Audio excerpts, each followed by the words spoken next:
Jadi kalau ada orang yang hidupnya susah, coba lazimkan baca zikir ini.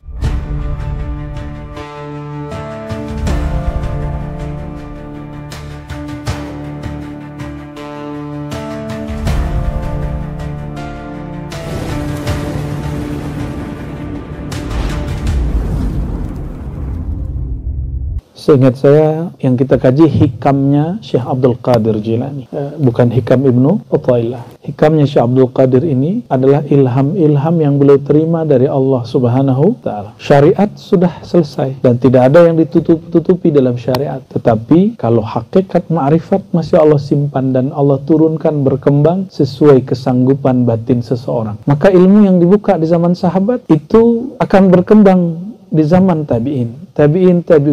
Makanya di zaman Nabi tidak ada namanya hadis sahih dan tidak sahih. Tapi 2 abad setelah itu muncul hadis sahih tidak sahih. Di zaman Nabi tidak ada ilmu tafsir, ya. Tapi baru wafat baginda Nabi Muhammad SAW, Sayyidina Abdullah bin Abbas kemudian mengasaskan kaedah-kaedah ilmu tafsir. Begitulah semua ilmu berkembang. Maka ilmu berkembang. Kalau iman gak boleh berkembang. Iman itu harus tetap. La yazidu wa la yanqus. Ada rukun iman yang nambah jadi 7. Ada. Ya. Adapun debat Allah bersemayam di atas aras tidak bersemayam, itu debat tafsir akidah. Saya yakin orang yang berdebat tentang Allah bersemayam itu syahadatnya sama, benar nggak? Mereka hanya berbeda dalam tafsir. Dan lucunya umat Islam tuh kok suka kafir mengkafirkan, sesat menyesatkan usulan tafsir mentafsir. Yang paling lucu, tafsir politik pun masuk ke bab kafir mengkafirkan. Ya, semoga di Lombok nggak terjadi itu ya. Kalau di Jakarta udah kejadian, orang cuma beda pilihan politik nggak disolatin di Jakarta. Ya, alhamdulillah itu nggak terjadi lagi. Na'udzubillah, summa na'udzubillah. Itu dosa-dosa kami yang berdakwah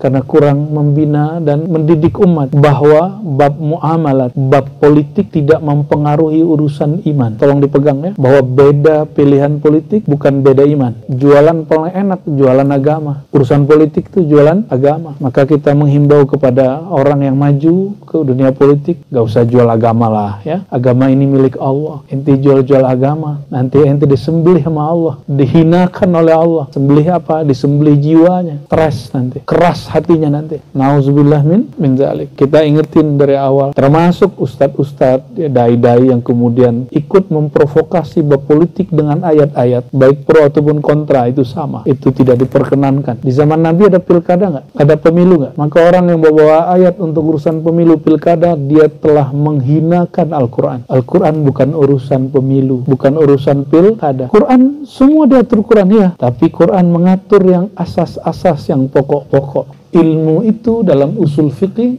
idrakun tam al-muwafiq bil waqi'. Begitu guru kami Syekh Hasan itu dulu mendefinisikan ilmu. Bismillahirrahmanirrahim. Alhamdulillahi kashifil ghumma wassalatu ala khairil bariyah amma ba'du. Faqala al-Ghawth al-A'zam, berkatalah wali Allah Ghawth al-A'zam, yaitu Syekh Abdul Qadir Jilani qaddasallahu sirrahu, al-mustawhish an ghairillah, yang takut menghindar dari selain Allah, al-musta'nisu billah, yang sangat mesra dengan Allah Subhanahu wa taala. Qala Allah Ta'ala, Allah berilham kepada kolbunya, ya Ghawth al-A'zam, wahai wali agung. Jadi yang ngasih nama Syekh Abdul Qadir Ghawth al-A'zam siapa? Allah langsung. Nama lahirnya Abdul Qadir, nama kewaliannya Al-Ghawth al-A'zam. Bahkan di sini disebutkan ada 100 nama kewaliannya. Ini kitab ditulis oleh Syekhah Hayat Faqih Al-Jailani. Ini perempuan apa laki saya juga belum cek ya. Kitab ini dicetak tahun 2019 dan ini adalah salah satu pengembangan dari kitab beliau ya, Risalah Tasawuf, di salah satu kitab beliau yang besar tentang ada isim murad, isim ruh ya. Tapi kita nggak bahas itu. Qultu, lalu aku menjawab, labbaika ya Rabbal Ghawth. Lalu Allah mengilhamkan kepada dirinya. Apa kata Allah Ta'ala? Kullu taurin baina nasuti wal malakut fahuwa syariah. Orang bertanya, wilayah syariat itu di mana sih? Maka dijawab di sini, wahai Ghawth al-A'zam, wilayah yang ada di dalam dirimu antara sisi manusiamu dan sisi alam malaikat, malakut, sisi alam cahaya. Itu namanya syariat. Jadi syariat berlaku pada sisi manusia. Bahasa Arabnya nasut. Nasut itu dari nas, insan. Alam di atas kita namanya malakut. Alamnya arwah, para malaikat yang suci. Tapi semua itu ada di dalam diri kita. Maka sholat itu adanya di alam mana? Alam nasut dan malakut. Loh, kenapa dibawa-bawa alam nasut manusia dan malaikat? Karena sholat yang kita pakai itu kumpulan dari semua amalan malaikat. Mulai dari niat takbir sampai assalamualaikum, itu amalan malaikat. Bedanya apa? Nah, inilah sirrul insan. Ada malaikat yang kerjanya cuma benerin niat. Ada malaikat yang hanya bertakbir dari awal dicipta sampai sekarang, belum berhenti. Ada malaikat yang hanya baca Subhanallah bihamdi, Subhanallahil azim. Maka Nabi SAW dalam hadis Tabarani, ketika ada seseorang yang hidupnya susah lalu ngadu, wahai baginda, hidupku susah. Apa kata beliau? Mana kamu dibandingkan pegangannya malaikat di langit? Maksudnya apa? Ternyata Nabi ingin mengatakan, malaikat itu diberi rezeki di langit dengan melazimkan zikir Subhanallah bihamdi, Subhanallahil azim. Itu yang kita baca, kita bagi. Ada yang di ruku, ada yang di sujud. Subhana rabbil a'la, Subhana rabbil azim. Itu amalan malaikat. Malaikat wabiha yurzakun. Dengan tasbih itu, malaikat dapat rezeki. Saya akhirnya paham kenapa Ashabul Kahf atau Ashabul Kahfi bahasa awamnya itu bisa bertahan, tidak mati 309 tahun tidur. Oh, ternyata sisi malakutnya aktif. Sisi apa? Malakutnya aktif dan dia berzikir secara sadar tidak sadar. Subhanallah bihamdi, Subhanallahil azim. Jadi kalau ada orang yang hidupnya susah, coba lazimkan baca zikir ini. Dan kita di ribat, biasanya ribat Lombok juga ntar ya, salah satu amalan kita pagi sore itu namanya wirid asas, istighfar 100 setelah syahadat ya, syahadat dulu istighfar 100, astagfirullah, astagfirullah, astagfirullah, satu anggota mulai dari ujung ubun-ubun sampai ujung kaki istighfarkan. Lalu selesai masuk ke hati, semua perasaan hati kita istighfarkan, sombong, iri, dengki, lalai, kesal, kurang ridho, prasangka buruk, perasaan nggak enak, ya, mengeluh, itu istighfarkan semua. Istighfarkan, nggak puas sekali, baca 3 kali per anggota. Setiap rasa diistighfarkan. Genap 100. Apa kata baginda SAW? Aina antum minal istighfar? Mana istighfarmu? Aku seorang nabi, dijamin Allah tidak berdosa, diampuni oleh Allah Ta'ala, itu istighfar sehari 100. Sudah zikir istighfar, hari ini 100? Belum. Waduh, pantesan zikirnya, rezekinya seret. Ada yang dapat rezeki, tapi nggak berkah. Kenapa?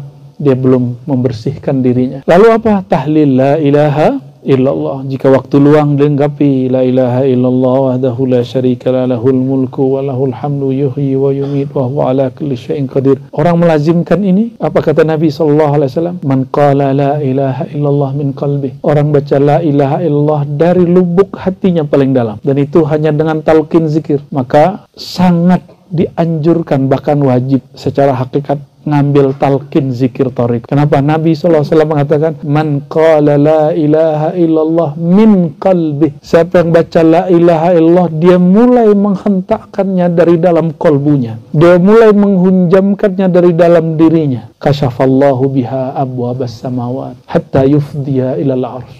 Allah bukakan pintu langit sampai tembus ke arsy Allah Subhanahu wa ta'ala. Mudah nggak? Cuma baca la ilaha illallah doang? Nggak mudah kalau belum dapat talqin yang benar. Zikir itu nggak penting banyak, yang penting 1-2 tapi diresapi dengan kolbu. Untuk apa zikir 70.000 tapi kolbunya nggak ikut? Percuma.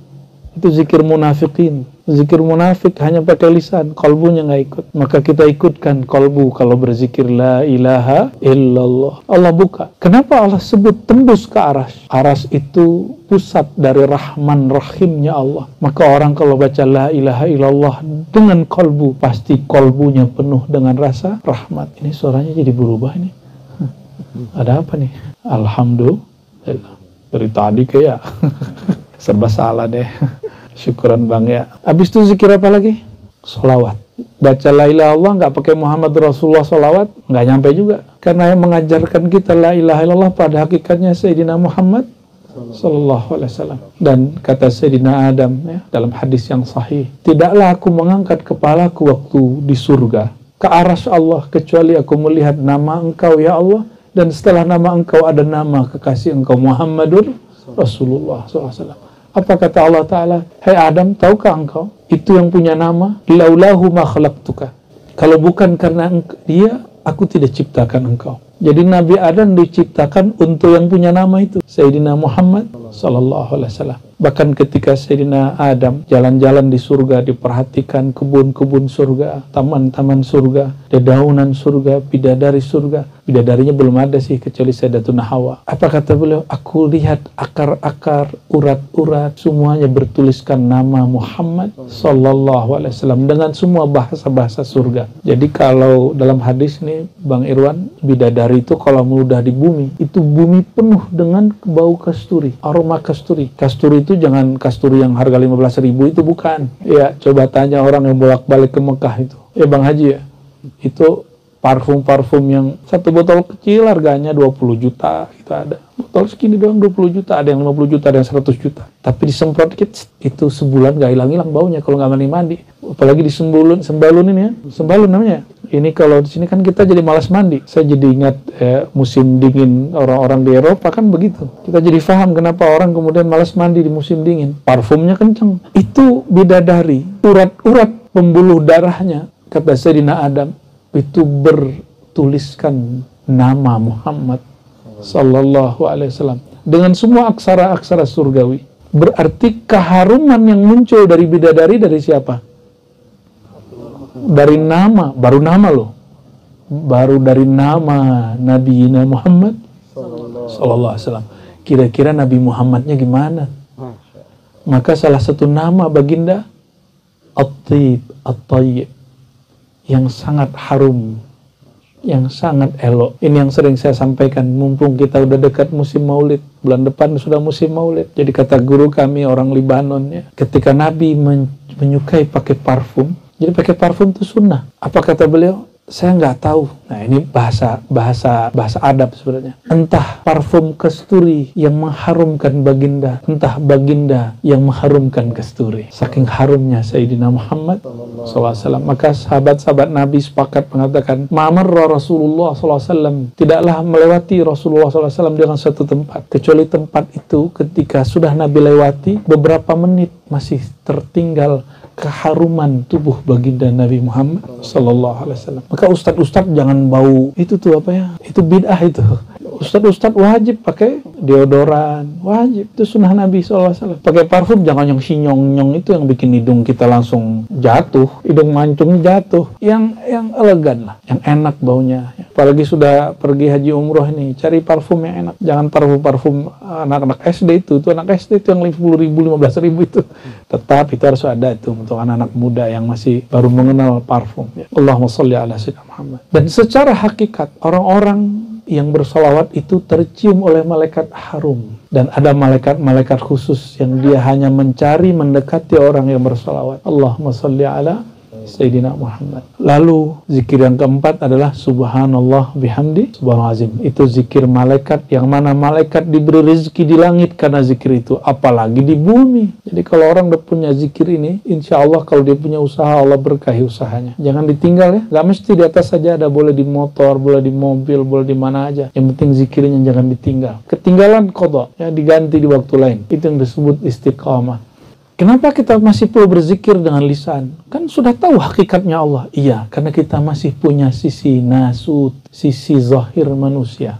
Tubuh ini masih perlu zikir zahir, masih perlu sujud dan ruku. Kecuali makannya nggak perlu pakai nasi. Hausnya tidak perlu hilang dengan air. Cukup dengan zikir, ingat Allah sebentar, dia langsung kenyang. Orang begitu sebenarnya orang rohani, tapi bertubuh jasad. Ya kalau orang begitu gak usah makan, gak usah minum, berarti dia gak perlu sholat, dia sudah mati itu. Itu bangkai berjalan itu. Kalau Tuhan sudah sampai di makom itu, kita tidak akan tuduh melanggar syariat. Kenapa? Dihitungnya sudah mati, karena dia sudah gak nafsu makan, sudah gak mau minum, udah gak perlu zahir. Tapi kalau masih haus, masih minum air, syahwat masih kawin, ya, itu wajib melaksanakan syariat. Jadi yang ngaku-ngaku sudah sampai ke dunia jabarut malakut, ya, jangan jangan-jangan masih carut marut. Tunggu dulu, sabar bro ya. Jangan ngaku-ngaku sampai alam sono ketika belum nyampe ya. Para imam kita, para wali Allah sepakat mengatakan yang berlagu gaya-gaya hakikat sebelum dia sampai ke makomnya, hurimal usul ilaih, dia diharamkan sampai ke makom itu. Jangan sampai kita menjadi orang yang seperti itu ya. Nauzubillah sumana'u Nabilah ya. Jadi syariat itu wilayahnya apa? Wilayah tubuh sampai ke alam malakut, alam malaikat. Wa kullu tairin bainal malakuti wal jabarut fahuwa tariqah. Habislah alam insaniyah nasut manusia, masuk alam malaikat. Jadi dalam diri kita ada alam kemalaikatan. Dari alam malaikat sampai ujungnya itu namanya alam jabarutiyah. Jabarut itu alam kerajaannya Allah. Malakut itu artinya juga kerajaan, tapi kerajaan cahaya malaikat punya Allah juga. Kalau Jabarut, alam Jabar. Jabar itu artinya alam yang suka-suka Allah ubah, suka-suka Allah kuasai, suka-suka Allah apakan. Satu huruf di sana itu dipikul oleh 70.000 malaikat. Satu huruf di alam Jabarut itu satu kemakrifatan yang dalam. Diturunkan di Quran, itulah permulaan dari beberapa surat yang misterius. Alif, Lam, Mim, Yasin, Toha. Itu huruf-huruf Jabarut. Satu huruf di sana itu satu kemakrifatan ya, setara dengan satu surat lah barangkali. Jadi jangan main-main kalau baca Yasin itu. Dan itu salah satu nama dari Nabi Muhammad sallallahu alaihi wasallam. Lalu kenapa alam malakut ini disebut alam thariqah? Nah, jadi orang berthariqah, malaikat kerjanya apa tadi? Ada yang kerjanya zikir doang, ada yang sujud doang, ada yang tasbih doang, ada yang ruku, ada yang baca salam, ada yang baca sholawat. Nah, malaikat baca begitu rutin, kita sebut dalam bahasa kita wirid. Apa bahasanya? Jadi apa yang disebut wirid? Zikir amalan yang sudah dirutinkan. Sholat malam dirutinkan wirid. Baca Quran dirutinkan wirid. Zikir pagi sore dirutinkan wirid. Bahkan tidur diniatkan untuk wirid, itu wirid. Ya, Imam Abul Hasan Syadzili, ya, dia rehat, dia mengatakan saya mau wirid dulu. Ternyata ditidur. Muridnya tanya, katanya engkau mau wirid? Apa kata beliau? Kalau aku tidak tidur, aku tidak kuat wirid, maka aku niatkan tidurku untuk wirid. Kalau kita tidur untuk apa niat? Ngorok, untuk istirahat ya. Kalau beliau tidak. Emang beda wali Allah dengan wali santri ya, wali kelas ya, wali murid. Beda sih, zikirnya beda, tidurnya pun beda. Jiwaku digenggam. Waduh, tembus nih kajian malam nih. Maksudnya apa? Orang kalau berthariqah, ciri-ciri orang berthariqah, dia punya wirid. Maka nggak usah banyak-banyak wirid, yang penting satu rutin. Ciri-ciri orang berthariqahnya sukses sampai dia tekun mengamalkan wirid yang diberi gurunya. Oleh karenanya, dalam dunia thariqah, supaya tidak banyak beban, jangan banyak mursyid. Guru boleh banyak, mursyid cukup satu. Paham? Kenapa? Kalau kebanyakan mursyid nanti bingung. Yang ini nyuruh ini, yang ini nyuruh ini, yang ini nyuruh itu. Bingung nanti. Tapi kalau sudah melewati tahapan thariqah, silakan bermursyid kepada siapapun. Imam Sya'rani mengatakan, jangankan manusia, bahkan hewan, binatang, tumbuhan, angin, semuanya adalah guruku, mursyidku. Itu orang ngomong di bab hakikat. Ada seorang ya, Salafi, Wahabi, nulis buku menyesatkan Imam Bahauddin Syah Naqsyabandi, Imam thariqah Naqsyabandiyah. Karena Imam Bahauddin pernah ngomong, beliau menjadikan anjing sebagai mursyid. Apa ini katanya mursyid? Masa berguru ke anjing gitu? Dia nggak tahu ya bahwa anjing itu lebih mulia beberapa hal daripada manusia. Anjing itu kalau dia kenyang, makanannya ditinggal nggak? Adakah anjing itu menumpuk makanan? Anjing itu kalau dia lapar, dia makan. Kalau dia kenyang, dia tinggal. Dia nggak numpuk-numpuk harta. Kata Imam Bahauddin, aku berguru bab qanaah, bab bersyukur, bab tidak tamak kepada hewan yang engkau hina itu. Makanya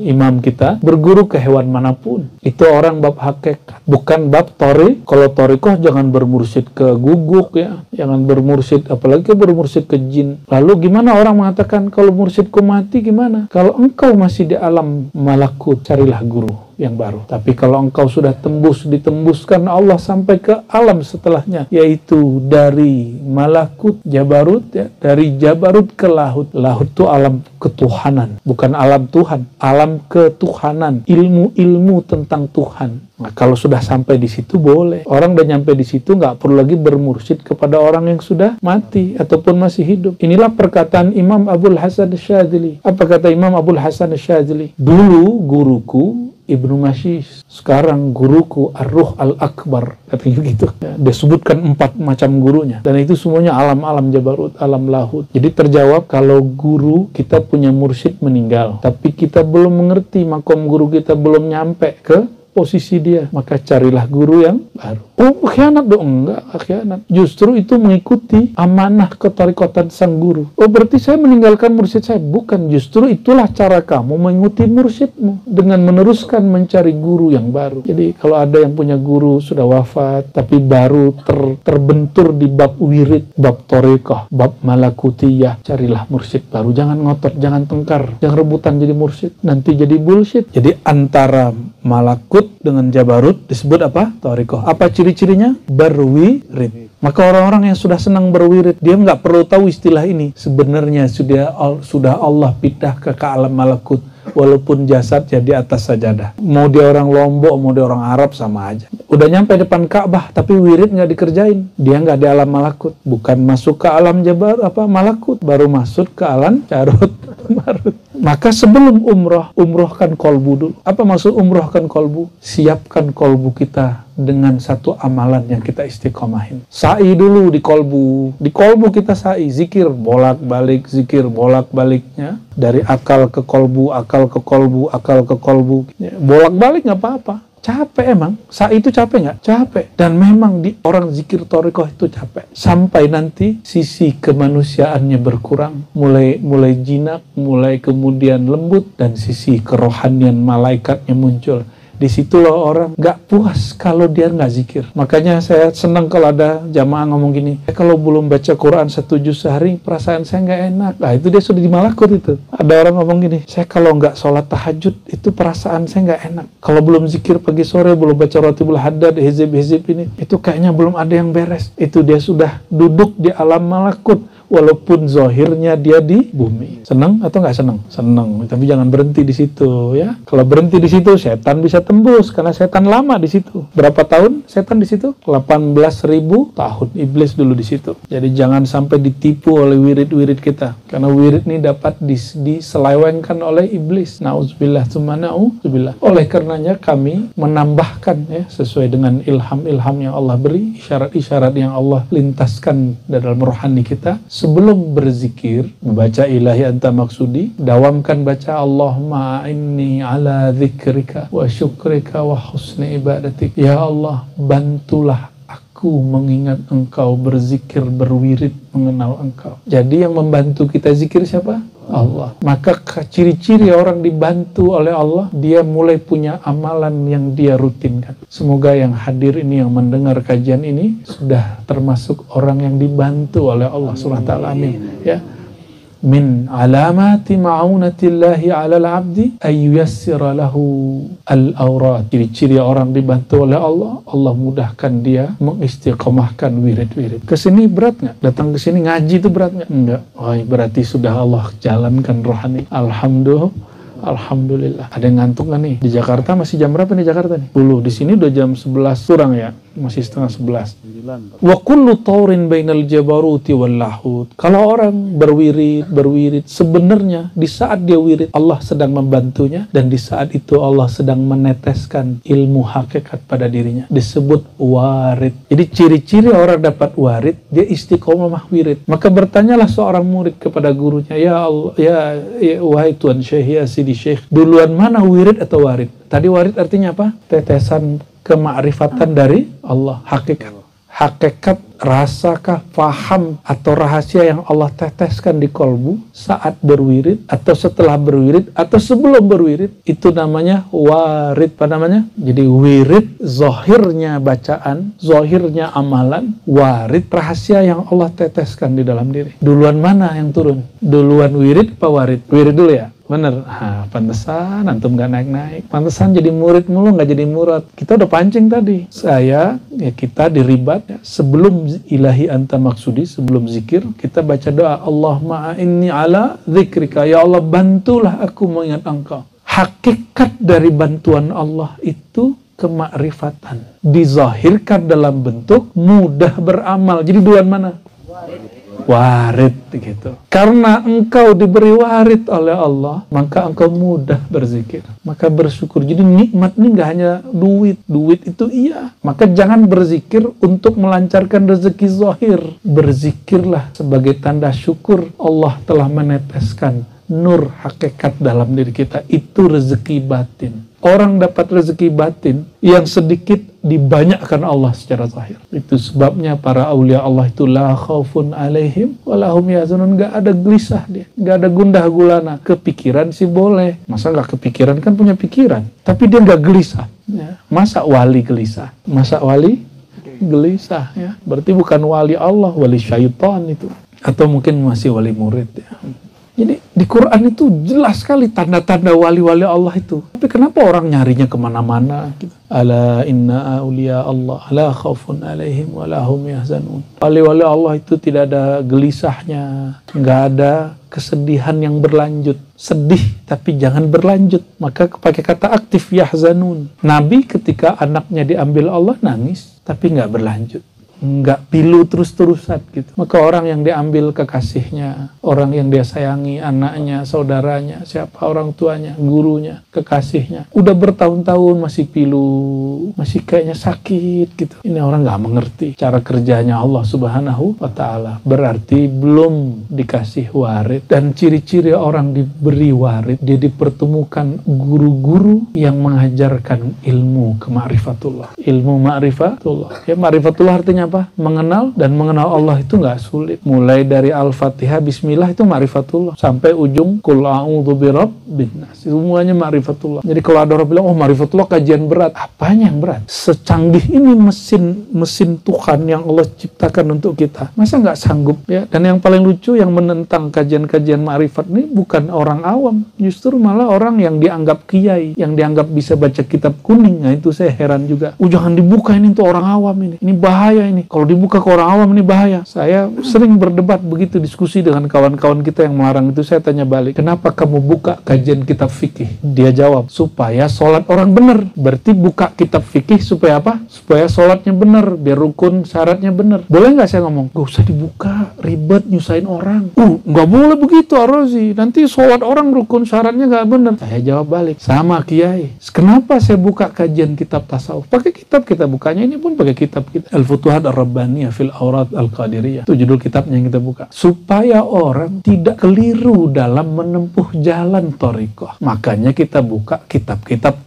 thariqah, kitab tasawuf. Sebagaimana kita fikih dibuka, dikaji supaya orang nggak salah beramal syariat, kitab thariqah tasawuf wajib dibuka supaya orang nggak keliru bertasawuf. Kitab hakikat ma'rifat mesti dibuka supaya orang nggak salah jalan mengenal Allah Subhanahu wa Ta'ala. Kita jelasin begitu, oh ya oke, salaman kita selesai. Cuma kalau kita lihat di semua orang begitu capek juga. Jadi benerlah kata guru kami dulu ya. Tapi kalam ini ternyata dari Imam Syazili juga. Janganlah engkau mencari pembenaran makhluk, carilah pembenaran di sisi Allah. Karena pembenaran makhluk capek, kamu sudah benerin yang satu, yang lain nggak sepakat. Tapi kalau engkau mencari pembenaran di sisi Allah akan backup. Jadi nggak usah cari-cari ridho orang. Tapi kalau ngiklan umroh sih boleh sih bang. Jadi gimana kalau nanti ada orang ngelarang ngaji tasawuf, buka kitab tasawuf, jawabnya gimana? Justru kita buka kajian tasawuf supaya orang nggak keliru bertasawuf. Makanya kalau kitab tasawuf ini kita nggak buka, orang mengira kebatinan lama yang belum kena nur ma'rifat Muhammadi, nanti dikira itulah tasawuf. Sehingga ada seorang Wahabi di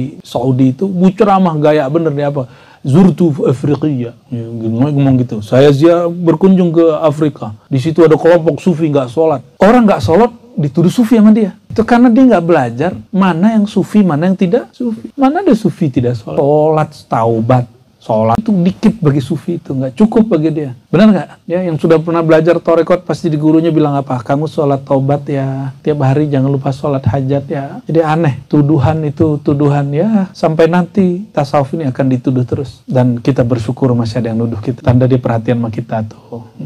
Apa ilham berikut yang Allah kalamkan kepada rohani Sayyidi Syekh Abdul Qadir Jilani? Ya Ghawthal A'zam, ma zahartu fi syai' ka zuhuri fil insan. Wahai kekasihku Ghawthal A'zam, Syekh Abdul Qadir Jilani, aku mengenalkan, menampakkan nama sifat keagunganku kepada manusia, ma zahartu fi syai', Tidaklah aku mengenalkan diriku pada sesuatu kazuhuri fil insan, sebagaimana aku buka-bukaan mengenalkan diriku kepada manusia. Jadi yang banyak Allah kasih fasilitas kemakrifatan, keilmuan tentang Allah siapa? Kita atau malaikat? Kita, bukan malaikat. Oleh karenanya, ini bukti paling gampang, gak usah pakai dalil aneh-aneh. Sayyidina Jibril menemani Sayyidina Muhammad SAW sampai ke Sidratul Muntaha. Lalu Sayyidina Muhammad SAW dipanggil oleh Allah, ya Muhammad, ta'al, hey Muhammad, naik terus. Lalu Sayyidina Muhammad ngajak Sayyidina Jibril. Apa kata Sayyidina Jibril? Ya Muhammad, kalau aku maju selangkah saja, taraktu, aku terbakar. Nabi Muhammad SAW, Nabi kita, ayahanda rohani kita tidak terbakar. Mana yang lebih kuat? Nabi Muhammad atau Jibril? Itu Muhammad bin Abdullah bukan? Iya. Maka Muhammad Nurullah, dialah Muhammad bin Abdullah. Dialah Muhammad Rasulullah. Jangan dipisah-pisahin. Dia juga itu. Sebelum alam dicipta, maka Allah ciptakan pertama nurnya. Dia bernama Muhammad Nurullah. Setelah alam dicipta, Allah akhirkan zahirnya. Maka dia bernama Muhammad bin Abdullah. Muhammad Rasulullah Sallallahu alaihi wasallam. Lalu dilanjutkan oleh pewaris-pewarisnya sampai nanti Sayyidina Al-Mahdi Khalifatullah,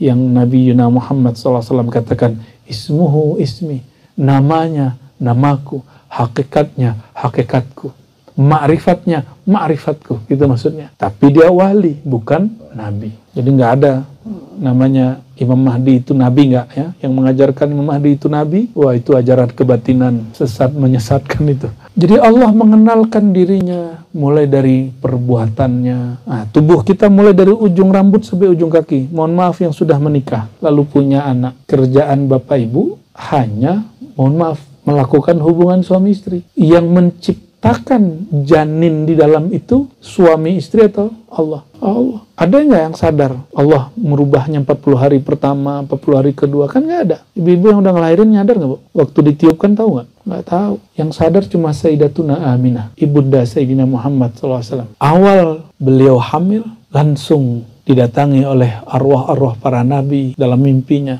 Dan juga Sayyidina Jibril, para malaikat. Apa kata mereka? Ya Aminah, hei Aminah, engkau sedang mengandung penghulu alam semesta, penghulu para nabi dan rasul. Jika dia lahir, namakanlah Muhammad. Jadi namanya sudah dapat ilham dulu. Bayangkan, itu Sayyidah Aminah mimpi ketemu Jibril, ketemu arwah-arwah para nabi. Saya mau tanya, ini sesoleh-solehnya orang Lombok nih, ada nggak yang, mohon maaf ya, ketemu Jibrilnya intens? Nggak ada kan? Yang ketemu ruh para nabinya intens? Nggak ada. Oleh karena itu, Sayyidah Aminah itu wali bukan? Wali. Wali perempuan pertama di masa Nabi Muhammad Sallallahu Alaihi Wasallam. Tapi beliau begitu berkat yang dikandungnya. Jadi kadang-kadang ibu-ibu ini punya karakter aneh kalau lagi hamil. Ternyata bukan karakter dia, karakter yang dia kandung. Nur yang dia kandung itu punya karakter tertentu. Tiba-tiba senang baca Quran aja. Padahal hari-hari biasa, enggak. Kata masnya, kalau gitu aku hamilin lagi aja katanya. Ternyata hamil lagi, senang sholawat aja. Bingung lagi lakinya. Hamil lagi, sukanya apain? Ziarah gitu. Itu bawaan si jabang bayi itu. Itu juga yang terjadi pada Sayyidah Aminah. Maka jangan katakan ibunda Nabi musyrikah. Yang disebut di hadis Nabi, orang tuamu finnar, masuk neraka, itu maksudnya pamannya, bukan ayahanda dan ibunya. Ada kakeknya Sayyidina Muhammad SAW, jadi bin Abdullah, bin siapa lagi? Abdul Muttalib, bin Hashim, terus ke atas ada bin Ilyas namanya, sebelum nanti sampai kepada Adnan. Ilyas, datuknya Sayyidina Muhammad SAW itu, dia ketika merenung begini, di dalam dirinya sum-sum tulangnya berzikir. Itu yang disebut dalam surat An-Najm itu ya, At-Tariq ya, surat At-Tariq itu yang ada dari sulbi dan taraik. Jadi sulbinya laki-laki itu ternyata ada nurnya. Jadi sebelum dia menikah, datuk Nabi namanya Ilyas, dia mendengar sholawat dari dalam dirinya. Itu nur Nabi Muhammad SAW. Dan itu disebutkan dalam kitab-kitab yang mu'tabar ya. Ya, semoga keturunan kita orang-orang yang baik ya. Keturunan, pasangan, keluarga, orang-orang yang cinta Nabi Muhammad SAW, yang mengikuti ajaran Nabi Muhammad SAW.